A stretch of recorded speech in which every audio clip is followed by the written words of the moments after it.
시청자 여러분 안녕하십니까? VOA 뉴스투데이 시작합니다. 미국 바이든 행정부가 베이징 동계올림픽에 대한 외교적 보이콧 방침을 밝히면서 한국 정부가 추진하는 종전선언 구상에 타격이 불가피해졌습니다. 미국 정부 고위 관리는 이와 관련한 질문을 받았는데 직접적인 답변 대신 대화와 외교를 통한 한반도 완전한 비핵화에 전념하고 있다고 말했습니다. 첫 소식 함지하 기자가 보도합니다. 미국 정부 고위 당국자는 7일 익명을 전제로 한 브리핑에서 베이징 올림픽에 대한 미국의 외교적 보이콧이 발표된 상황에서 한국 정부가 베이징 올림픽에서 추진하려고 했던 종전선언과 관련해 어떤 진전이 있느냐는 질문을 받았습니다. 베이징 올림픽을 종전선언을 비롯한 한반도 평화 이벤트 무대로 활용하려는 기대를 갖고 있던 한국 정부의 구상에 차질이 생긴 상황에서 미국 정부의 종전선언에 대한 입장을 밝혀달라는 질문이었습니다. 이 고위 당국자는 질문에 대한 직접적인 답변 대신 우리는 북한과의 대화와 외교를 통한 한반도의 완전한 비핵화와 항구적 평화 달성에 여전히 전념하고 있다면서 가시적인 진전을 이루고 미국과 동맹국, 해외 주둔 미군의 안보를 증진시키기 위해 잘 조율되고 실용적인 접근의 일환으로 북한과의 관여를 계속 모색하고 있다고 말했습니다. 한국 정부의 종전선언 추진 구상과 관련한 답변 대신 기본적인 미국의 대북 정책 원칙을 재확인한 겁니다. 앞서 젠사키 백악관 대변인은 6일 기자회견에서 중국의 인권 탄압을 이유로 들며 내년 2월 베이징 올림픽에 대한 외교적 보이콧 방침을 공식 발표했습니다. 중국 외교부가 미국 측에 강렬한 불만과 반대를 표하며 앞으로 결연한 반격 조치를 취할 것이라고 밝힌 가운데 미국은 오는 9일부터 이틀 일정으로 민주주의 강화와 권위주의 배격, 부패와의 싸움 등을 논의하는 민주주의 정상회의를 개최합니다. 브리핑에 나선 우즈라 제야 국무부 안전민주주의 인권 담당 차관은 110개국에서 정부와 시민사회 지도자들이 참석하는 이번 정상회의는 민주주의에 직면한 도전들이 주제가 될 것이라고 밝혔습니다. It's no secret that democracies around the world are facing increasing challenges from new and novel threats. Countries in virtually every region of the world have experienced degrees of democratic backsliding. 제야 차관은 이어 이번 정상회의를 계기로 미국 정부가 한국, 일본 등과 베이징 올림픽에 대한 외교적 보이콧을 논의할 가능성이 있느냐는 질문에 이번 정상회의가 특정 국가를 압박하기 위한 목적이 아니라며 선을 그었습니다. So the summit is not directed against any country, nor is it focused on any one country. Our position, I think, is quite transparent. 이번 민주주의 정상회의에 대해 북한과 중국은 강하게 반발하고 있습니다.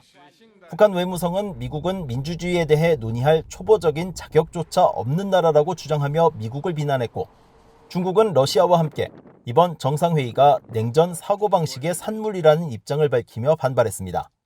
VOA 뉴스 함지하입니다. 미국이 2022년 베이징 동계올림픽에 정부 당국자들이 불참하는 외교적 보이콧을 결정함에 따라 한국의 종전선언 추진이 당장 어려움에 직면할 것으로 미국 전문가들은 예상했습니다. 조셉 디트라니 전 육자회담 미국 차석 대표는 7일 VOA와의 전화통화에서 미국이 2022년 베이징 동계올림픽에 대한 외교적 보이콧을 결정함에 따라 중국은 북한 문제에 대한 미국의 협조 요청을 받아들이려 하지 않을 것이라고 예상했습니다. 이어 북한의 핵 문제와 같이 많은 나라에 영향을 끼치는 국제 안보 사안이 미중 갈등으로 영향을 받아서는 안 되지만 그 영향은 불가피해 보인다고 설명했습니다. 스콧 스나이더 미국 외교협회 미한 정책국장은 미국의 외교단이 참석하지 않는 베이징 동계올림픽의 즈음에 종전선언 진전을 추구하는 것은 한국과 북한이 어떻게 미국을 바라보고 있는지에 대한 신호가 될 것이고 그 신호는 과도하게 분석되거나 판단될 것이라고 진단했습니다.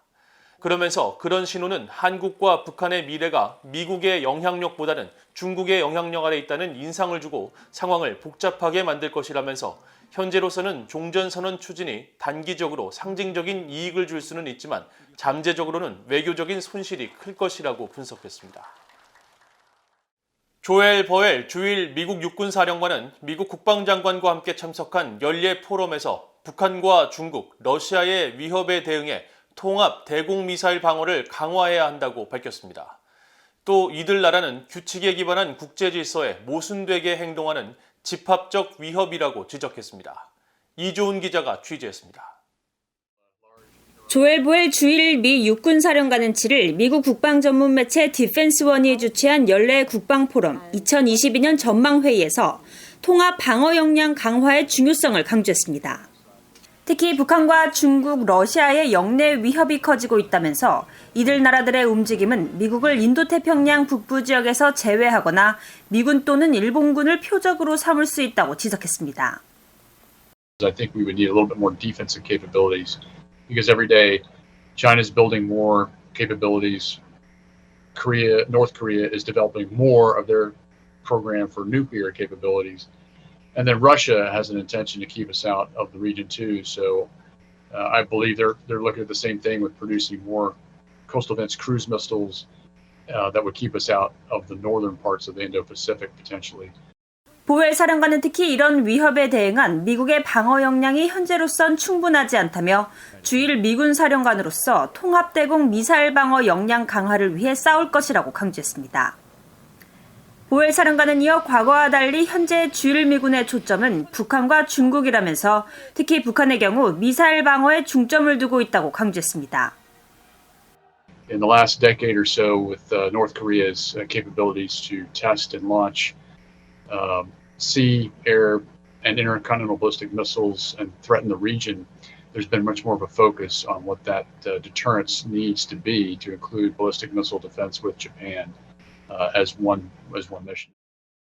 보웰 사령관은 그러면서 러시아와 북한, 중국을 집합적 위협이라고 규정하며 전 세계 대다수가 고수하는 가치에 모순되게 행동하는 이들 독재 정권의 위협 모델은 규칙에 기반한 국제 질서와의 문제와 경쟁이라고 말했습니다.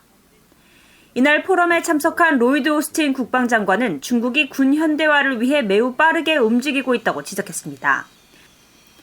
특히 중국은 극초음속 영역에서의 노력만이 아니라 육군과 해군, 우주 역량 개발에 총력을 기울이고 있다면서 미국 국방당국은 중국의 이 같은 전체 활동 영역에 집중하고 있다고 밝혔습니다. 오스틴 장관은 그러면서 미국 국방당국은 미국을 보호하기 위해 모든 영역에서의 기술과 능력 면에서 경쟁 우위를 유지하기 위해 계속 노력할 것이라고 강조했습니다. VA 뉴스 이존입니다. 제76차 유엔 총회에서 북한의 핵과 미사일 폐기 등 비핵화를 촉구하는 내용의 결의안 3건이 채택됐습니다. 유엔 총회는 6일 본회의를 열고 북한의 완전하고 검증 가능하며 되돌릴 수 없는 비핵화 촉구 등이 담긴 핵무기 없는 세상을 향한 공동행동과 미래지향 대화 결의안이 전체 회원국 193개 가운데 찬성 158표로 채택됐습니다. 이 결의안에 반대한 국가는 북한과 중국, 러시아, 시리아 등 4개 나라뿐이었습니다.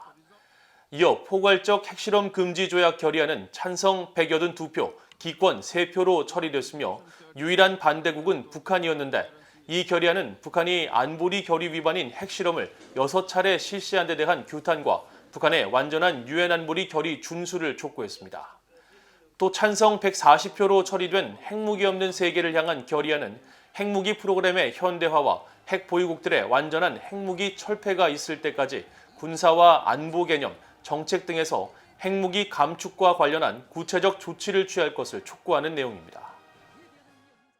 북한 내 인권 유린과 탄압에 책임이 있는 자들을 끝까지 추궁하고 책임을 묻는 한국판 오토원비어법을 발의할 것이라고 탈북민 출신 지성호 한국 국회의원이 밝혔습니다. 한국 국회 제1야당인 국민의힘 소속 지성호 의원은 7일 미국 연방 하원의 초당적 위원회인 민주주의 파트너십이 주관한 인권 관련 화상회의에 참석해 입법기구인 의회가 인권을 유린하는 행위자를 처벌하고 피해자들에게 보상을 제공하는 법적 장치를 만드는 것이 중요하다면서 이같이 밝혔습니다. 그러면서 북한 내 인권 유린에 대한 책임을 묻는 북한 인권침해 피해배상법, 일명 한국판 오토원비어법을 한국 국회에 발의할 것이라면서 현재 구체적 법안 내용을 검토 중이며 해당 법을 통해 북한 내 인권 유린 행위자들을 끝까지 추적해 책임을 추궁할 것이라고 말했습니다. 지 의원은 또 한국 문재인 정부와 집권 여당인 더불어민주당이 대북전단 금지법 추진을 밀어붙여 제정된 사실을 언급하면서 외부 정보 유입에 민감한 북한 당국이 개성 공동연락사무소를 폭파하자 한국 정부가 북한 내 정보 유입을 차단하는 법을 제정한 것은 인권이 외교 수단으로 악용된 잘못된 사례라고 지적했습니다. 이상으로 BOA 뉴스투데이를 모두 마칩니다. 시청해주신 여러분 고맙습니다.